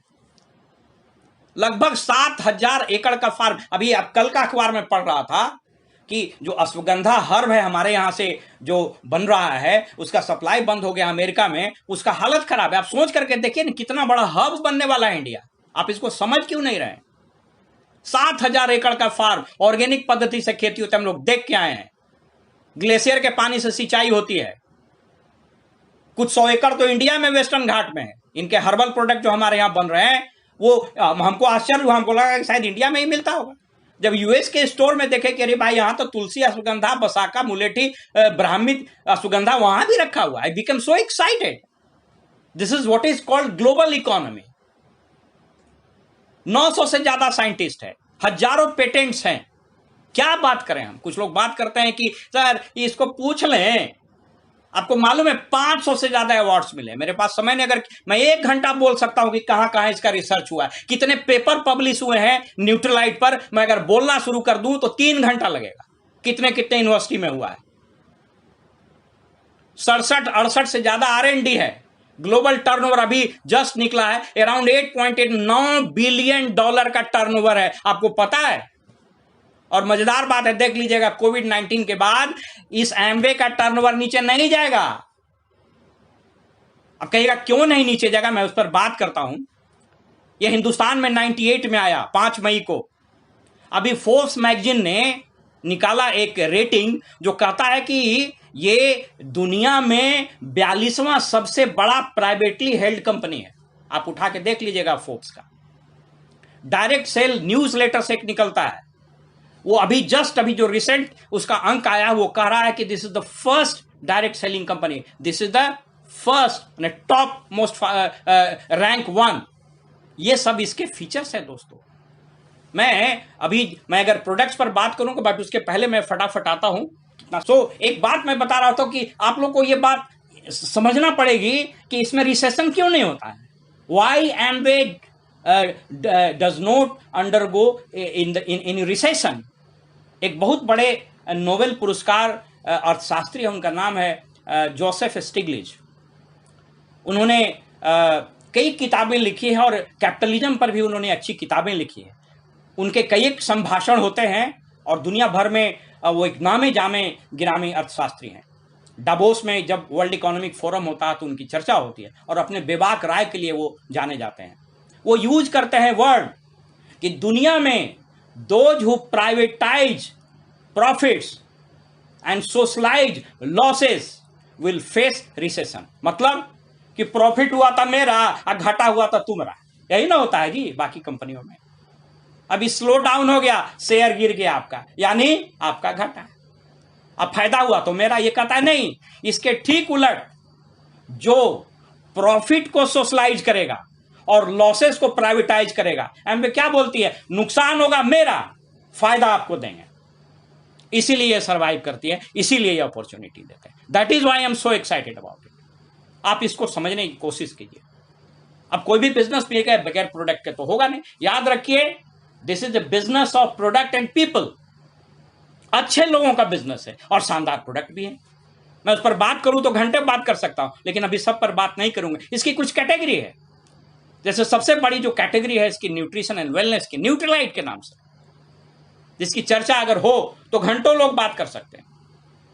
स्किन केयर का इसका जो ब्रांड है आर्टिस्ट्री, और इंडियन कंडीशंस के लिए बना है एटीट्यूड। आर्टिस्ट्री पर तो आप सुनिएगा तो आश्चर्यचकित रह जाइएगा। नासा टेक्नोलॉजी से इसके प्रोडक्ट बनते हैं। अब इसके जो प्रोडक्ट लॉन्च हुए हैं अल्ट्रा, आपको यकीन नहीं होगा, वो रेड कैवियर, उसमें सैल्मन फिश से निकाला गया एंजाइम को डाला जाता है। इतना कॉस्टली होता है रेड कैवियर, वो स्किन को लिफ्ट कर देता है, इसलिए उसका नाम है लिफ्ट। देखिएगा रेड कैवियर के सभी प्रोडक्ट जो अल्ट्रा है उसमें लिफ्ट लिखा है। पर्सनल केयर के रोज जो हम यूज करते हैं ब्रश पेस्ट, अब ये प्रोडक्ट ऐसा क्यों है, इसलिए कि भैया लॉकडाउन में भी जरूरत है। याद रखिए, बिजनेस वैसा करना चाहिए जिसके प्रोडक्ट्स रोज खर्च हो रहे हो। अलमीरा, सोफा, कंप्यूटर रोज नहीं खरीदिएगा, लेकिन लॉकडाउन भी होगा तब भी ये होगा। आपको मालूम है, अभी कल मैं परसों अखबार पढ़ रहा था, अमेजन ने 1.5 लाख लोगों को एम्प्लॉय किया अमेरिका में अभी लॉकडाउन में। क्यों? क्योंकि रोजमर्रा के सामान का बिक्री बढ़ गया उसका। अब दूसरे के लिए जो चुनौती उसके लिए अवसर है, यह अवसर आपके लिए भी है। आप इसको समझिए, आप अपने आप को अमेजन समझिए, आप अपने आप को अली बाबा समझिए। यह बात अलग है कि आपको कोई कैपिटल नहीं लगाना पड़ा, यह बात अलग है कि अली बाबा बनने के लिए आपको 500,000 करोड़ लगता। यहां कुछ नहीं लगता है कि एड्रेस आईडी प्रूफ मिल जाता है। लेकिन वही मैंने कहा ना कि जो फ्री में मिल जाता है तो लोग कीमत नहीं समझते हैं। दोस्तों, हीरा अगर जमीन पर पड़ा हुआ है तो उसकी कीमत कम नहीं होती है। इसको कम समझने की भूल मत करिएगा। होम केयर, अरे भाई क्या कहना, अभी आप देखिए ना, परसों लोग मार कर रहे हैं सैनिटाइजर, आप उसको उठा करके देखिए, उसमें लिखा हुआ H1N1 वायरस खत्म करता है। उस वक्त सैनिटाइजर की कल्पना हुई थी। एग्रो केयर का प्रोडक्ट है कुकवेयर, बिना तेल का खाना, और एयर प्यूरिफायर है। कितना बड़ा चीज होने वाला है, गाड़ी का एटमॉस्फेयर ड्राइवर मिनी, ये बहुत सारे प्रोडक्ट हैं। मैं फटाफट अपनी बात को खत्म कर दूं। सवाल है कि ये पैसा कैसे आता है, इसको आप समझ लीजिएगा, मैं फटाक से रैप अप कर दूं। यहां पर आप हैं, आपने बिजनेस की शुरुआत की। बिजनेस शुरुआत करने के लिए मैंने बताया कुछ डॉक्यूमेंट्स की जरूरत होगी, जिन्होंने बुलाया उनसे बात कीजिए और एक छोटा सा स्टॉक बनाइए। कोई रोक नहीं है, 10,000, 20,000, 25,000 से बढ़िया से शुरू करना चाहिए। वैसे कोई बंदिश नहीं है, कोई रोक नहीं। मैं मान के चलता हूं कि 100 पीवी। अब चूंकि ग्लोबल बिजनेस है, बिजनेस करने के लिए अलग अलग करेंसी है, इसलिए इसके एक पॉइंट वैल्यू बना दिया गया। 80 रुपए का एक पॉइंट होता है। तो मान लीजिए एक छोटे से टर्नओवर से आपने बिजनेस शुरू किया। अब आपको क्या मिलेगा, ये मैं फटाफट स्केप करता हूं। पहला, ये जो 60% का जो पैसा है उसका ब्रेकअप मैं बता दूं। मैंने कहा ना कि 40% में कंपनी बनाया और 100% में मिला, तो 60%, ऑलमोस्ट 60% आपको मिलेगा। पहला 7 से 7.5 से 10% आपको डिस्काउंट मिल जाएगा। उसके बाद सीधे अकाउंट में क्रेडिट हो जाएगा लगभग उतना ही। 3 से 21% मंथली बोनस है। 6% लीडरशिप बोनस आप लोगों को हेल्प कीजिएगा तो मिलेगा, और 12-13% मिसलेनियस है, जिसमें एनुअल बोनसेस हैं, फॉरेन ट्रिप्स है, और डेथ बोनसेस और बहुत सारे चीज। अब एक कल्पना कर लीजिए, ये वेबसाइट में भी दिया हुआ प्रेजेंटेशन में बात खत्म कर दूं। अगर आपने एक छोटा सा सिर्फ अपने घर का दुकान चेंज कर दिया और घर की जरूरत की सामान को ले लिया, you get 1,500 rupees in your account as well as in form of discounts. दूसरी स्थिति, ये मैंने कहा कि ये टर्नओवर से पैसा आता है। अगर आप स्लाइड देख रहे होंगे, ये मंथली बिजनेस, जिस महीने आप लगभग 8,000 का बिजनेस करते हैं टैक्स वगैरह छोड़ के, तो यू गेट 3%। लगभग 600 PV 6%, 1200 PV 9%, 2400 PV 12%, 4000 PV 15%, 7,000 PV 18% and 10,000 PV लगभग 8 लाख का, और कुल मिला के टैक्स वगैरह जोड़ दीजिएगा तो 10 लाख का बिजनेस, तो ये 21%। अब एक सिचुएशन है, मैं इसको एलाबोरेट नहीं करूंगा। आप यहां आए, फटाफट अपने टीम बनाई, 100 पीवी का बिजनेस किया, लोगों को सिखा दिया, आपका ग्रुप वॉल्यूम हो गया। आप हैं 10 आदमी 11, सब लोग मिलकर बिजनेस किए 1100 पीवी। आप चले इस चार्ट के अनुसार कितने पर, तो 6% पर। टोटल काट कुटा करके आपको लगभग 6,780 7,000 रुपया मिल गया। आपने किया था। अब कहिएगा कि बात तो बड़ा बड़ा कर रहे थे, तो 7,000 मिल रहा है। अरे भैया, एक एक ईंट से दीवार बनती है और एक एक दीवार से महल बनता है। अभी देखिए ना कैसे महल बनेगा। बट आपने किया क्या, आपने कुछ लोगों को अच्छे प्रोडक्ट्स उपलब्ध करा दिए और इस अपॉर्चुनिटी को बताया। कुछ कस्टमर बन जाएंगे, कुछ बिजनेस में आएंगे, नो प्रॉब्लम। सेकेंड सिचुएशन, अब आप यहां पर हैं, आपने 11 टीम बनाई थी, सब लोग को हेल्प किया, लर्न टीच डुप्लीकेट। उन लोगों ने भी मान लीजिए 10-10 का, ये एक हाइपोथेटिकल मॉडल प्लान है, कुछ भी हो सकता है। अगर एक ने 10 का बनाया तो कुल मिला के जोड़िए कि ये 11 हुआ गुने 10, लगभग 110 आदमी हो गया, 111 आदमी। एफएमसीजी का बिजनेस हर एक महीने यूज किया, कुछ छोटा सा रिटेल भी कर दिया। रिटेल से मिडिल क्लास को भारी लगता है, अक्सर रिटेल से भारी लगता है। मैंने कल भी एक बात कही थी, एक सेल पर किताब मैंने पढ़ा था ब्रायन ट्रेसी का। उन्होंने बड़ी अच्छी चीज लिखी है, कहता है कि if you sell the product by using process, you are a salesman, but if you sell the product by passion, you are a entrepreneur. आपने कभी टाटा को देखा है नैनो के बारे में बात करते हुए? और अभी कभी देख लीजिए जो सेल्समैन है नैनो के बारे में, वो कैसे बात करता है। नैनो वही है, लेकिन when Ratan Tata speaks about Nano, he is passionate about that. That's why he's an entrepreneur. But if a salesman talks about Nano, he is following the process. हम लोग एंटरप्रेन्योर हैं। हम लोग जब न्यूक्लियोटाइड के बारे में बताते हैं, we become so passionate. जब हम लोग परसों के बारे में बताते हैं, we become passionate. That is why we are entrepreneur. Anyway, so फटाफट ये टीम बनी, सब लोग को सिखाया, टर्नओवर हुआ आपका लगभग 10,100 पीवी, यानी लगभग 10-11 लाख का आपका टर्नओवर हो गया। आप चले आए 21% पर। आपके ठीक ये नीचे जो था वो बंदा 1100 पीवी यानी लगभग 9% पर आए। कैलकुलेशन समझ लीजिएगा, 21 - 9 = 12%। तो ये टोटल का 12% जो पैसा आपको मिला, ये कैलकुलेशन दिया हुआ है, लगभग 99,000 रुपया, 1 लाख रुपया के आसपास। मालूम है 1 लाख रुपया अगर गवर्नमेंट जॉब में रहिएगा तो कम से कम 25 से 30 साल लगेगा, 25 वर्ष लग जाएगा। अगर आप कॉर्पोरेट में, ये बताने की जरूरत है जी, जो स्थिति अभी आ रही है, मैं किसी को डाउन प्ले नहीं करना चाहता हूं। अभी लड़के पढ़ करके बीटेक एमटेक यहां 20,000 25,000 रुपए के लिए मारा मारी होगा, देख लीजिएगा इस बेरोजगारी के आलम में। देखिएगा क्या स्थिति होने, घर बैठे अगर इस स्टेज पर आए, यू बिकम सिल्वर। अगर आपने 3 महीना मेंटेन किया, यू आर गोल्ड। 6 महीना मेंटेन किया, यू आर प्लैटिनम। 12 महीना मेंटेन कर दिया, फाउंडर्स प्लैटिनम। आप जोड़ के देखिए, अगर 12 महीना गए तो 12 लाख ये हुआ। एनुअल बोनस, डेफ बोनस मिला जुला के लगभग फाउंडर्स प्लैटिनम की इनकम 20 लाख 22 लाख के आसपास हो सकती है। अब ये 3 प्रोजेक्ट जिसकी चर्चा मैंने की थी, एमरल्ड, आप फाउंडर प्लैटिनम हुए या प्लैटिनम हुए और आपने 3 टीम को प्लैटिनम बनने में मदद कर दिया, यू बिकम फाउंडर प्लेट। जैसे आप 21% गए, आपके नीचे कोई 21 गया तो वो लीडरशिप बोनस मिलता है। उतना डिटेल में मैं नहीं जा रहा हूं। अब ये तीनों का जो डिफरेंशियल पैसा मिलेगा 6% प्लस एनुअल बोनस वगैरह मिला के लगभग एमरल्ड की इनकम मैंने बताई थी। और उसके बाद अगर 6 टीम को आपने प्लेटिनम पहुंचाया, यू बिकम डायमंड। दोस्तों, so that is how this works. मैं अपनी बात खत्म कर रहा हूं, 5 मिनट का और समय लूंगा आपसे, ध्यान से सुनिएगा। अंतिम पायदान है, मैंने कहा था कि ये बिजनेस में कैसे पैसा आता है और फ्यूचर क्या है इस बिजनेस का, इसको थोड़ा ध्यान से सुनिएगा। कितना बड़ा फ्यूचर है। हेल्थ एंड वेलनेस, 3 चीज याद रखिएगा। पहला, इम्यून सिस्टम की बात हो रही है। कल डॉक्टर साहब, परसों डॉक्टर साहब लोग का पैनल था, घर घर बात होगी इम्यून सिस्टम का।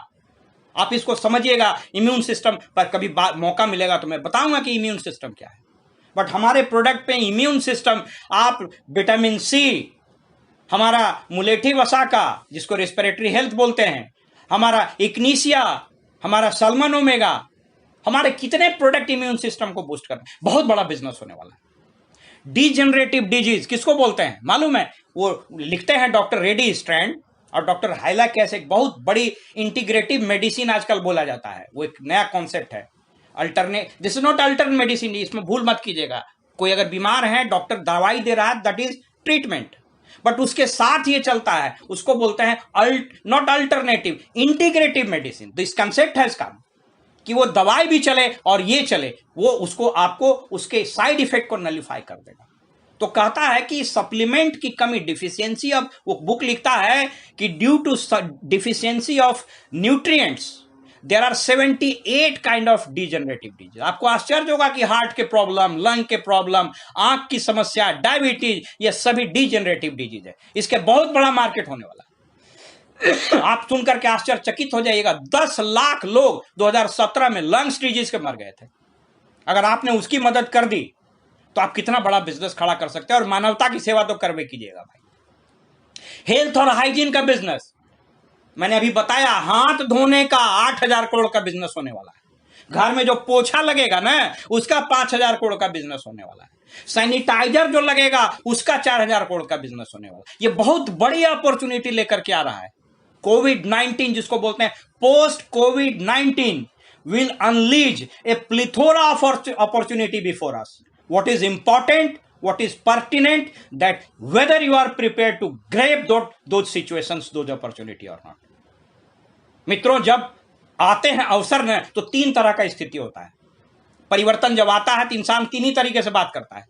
पहला, परिवर्तन की गाड़ी जब चलती है, हम साइड हो गए, आपका कुछ नहीं होगा, परिवर्तन चला जाएगा। दूसरा, उसको कुछ लोग रोकने की कोशिश करता है, कभी नहीं करना चाहिए, बर्बाद हो जाएगा। सबसे अच्छा तरीका क्या है? जब परिवर्तन का दौर चले, हवा बढ़े, गाड़ी दौड़ के चढ़ जाएगी। ये परिवर्तन का दौर होने वाला है, अपने आप को तैयार कीजिए। ये एफएमसीजी, मालूम है अभी एफएमसीजी का 7 लाख करोड़ का बिजनेस है इंडिया में, अकेले इंडिया में, और हम एफएमसीजी में हैं। हमारे पास best toothpaste, best brushes, best साबुन, सब कुछ टॉप। एयर पॉल्यूशन, अभी तो लकली आपको लॉकडाउन हो गया, नहीं तो आपको पता है दुनिया में 15 में से 10 सबसे पॉल्यूटेड शहर हिंदुस्तान के। हमारे पास मिनी एटमॉस्फेयर, हमारे पास एटमॉस्फेयर ड्राइव, वाटर प्यूरिफिकेशन का प्रोडक्ट हमारे पास आ रहा है। कई एक चीजें आ सकती है दोस्तों मैं बात खत्म कर दूं। एक आंकड़े जिसकी चर्चा मैंने की थी, एक बहुत बड़े अर्थशास्त्री हैं, उनका नाम है पॉपकॉर्न। उन्होंने आज से 10 साल पहले कहा था कि अभी लॉकडाउन पीरियड के पहले तक दुनिया में 75:25 का रेशियो है। यानी अगर 100 दुकान है तो 75 ईंट गारे का दुकान है और 25 ऑनलाइन का। कहता ये रिवर्सल हो जाएगा। ये तो उसके पहले का आंकड़ा है।